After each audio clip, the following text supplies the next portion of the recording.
Hunger Foundation exists to address poverty and hunger around the world. We make small loans to individuals who would be unable to otherwise receive a loan. Those who do not have the resources, who do not have the collateral, to be given the opportunity to grow a business, to enable a dream to be fulfilled. And with this loan, they are able to make a difference in the lives of their family and in their communities.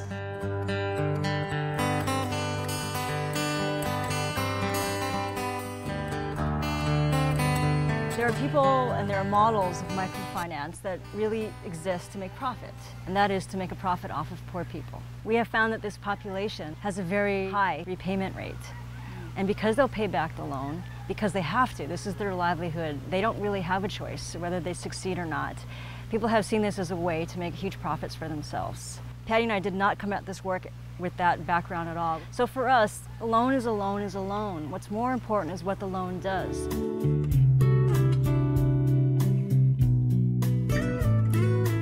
All of you have been successful, you've been able to repay your loans. What do you feel the proudest about your work and what you've been able to accomplish?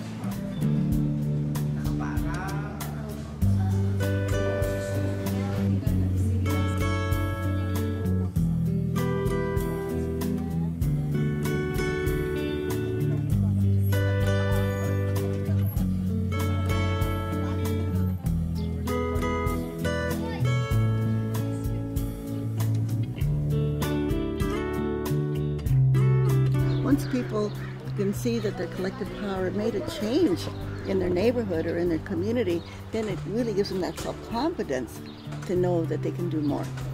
Taking care of the community is a responsibility. It's not just about what we can get, but also about what we need to give of ourselves to kind of create the kind of society that we want, a just society, one that will help everybody. We believe in investing in human capital, in human resources, and not to necessarily have that be purely a dollar sign. So many of the wonderful things that we've learned internationally, the strength of communities, the ability of individuals to be resilient, are really many of the strengths that we have here at home. And we saw this as an opportunity to have lessons shared and to bring our finance work home. So in Hawaii, we thought we'd look at some of the economic issues that people are struggling with. And what we came up with was the fact that 90% of our food is imported, while 80% of our food is exported. Add to that the fact that what is produced locally is often inaccessible and unaffordable to low-income communities. And add to that the fact that there are very few resources that encourage and promote low-income individuals to become entrepreneurs in this food chain. And lastly, there really lacks an infrastructure in Hawaii for a sustainable food system. Along with the goal of increasing the local production, distribution, and consumption of food is making sure that local food is accessible and affordable to everyone in the community. With that thought in mind, we also became this year the fiscal sponsors for a project called Greenville Food Hub. Their mission is to ensure that the farmers markets in Hawaii accept EBT, which is Hawaii's food stamps, to make sure that low-income communities also have access to the healthy foods. We are also partnering with Adaptations, which is one of the biggest organic farms on the Bay Island. Tane Data, who is the owner of Adaptations, works with over 150 small farmers. He buys from them and then he helps them distribute. What we're hoping to do is increase the productivity of the island and hoping to increase the productivity of the Adaptations farming system with that. I think that if we're going to have a sustainable community, that having people with small farms and a wide range of crops is basic to that. What I would be looking at is look at these as incubating people into the loan system. So they're learning how to use loans, getting a track record and paying it back. And if they're successful with $5,000, we're hoping the program will expand to get them like $10,000 on the next loan, and the money will be used to loan to other growers. If they can do the $10,000 loan, then they're starting to be at the bottom rungs of your regular business model, but they've already proven to be successful. Quite a few people are running their farms based off of credit cards, so they're paying, 14 to 25%.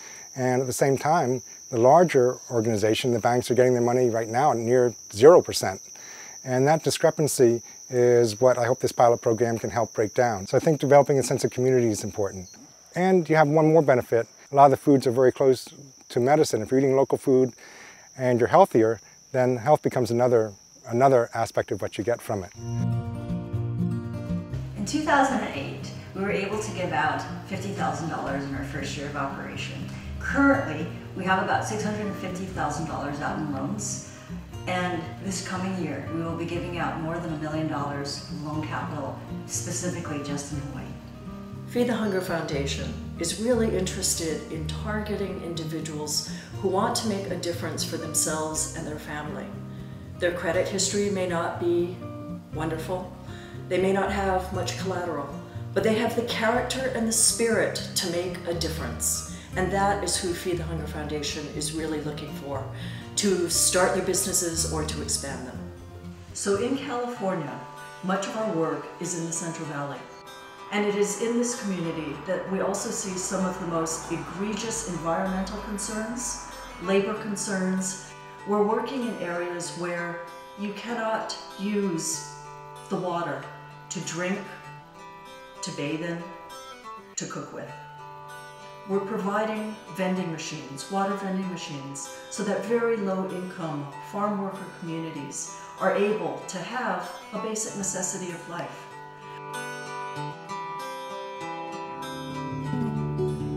Credit is a lot like water, that it allows growth. We also believe in financing a lot in low-income communities because we think credit is what allows for expanded economic activity, therefore job creation, the ability to earn income, particularly living wage income, and therefore the ability to accumulate wealth. When they talk about food security, that means we have to have farmers farming and creating our own food. By increasing our local food production by 10%, we're actually helping our own economy. And we actually create 2,300 jobs, $6 million in taxes. It's $94 million to the farmers, $188 million to the state. To promote greater food security in Hawaii and beyond, it takes the will of producers, of distributors, of markets, of restaurants to make it happen.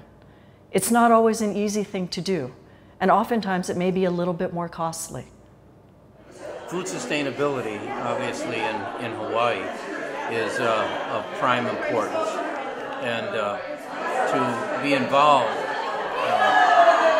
as the organization is, not just here in Hawaii, but literally in a worldwide movement, is something that me personally and we in Hawaii are very, very pleased to be associated with. So since our founding 4 years ago, Feed the Hunger Foundation is now in 6 countries.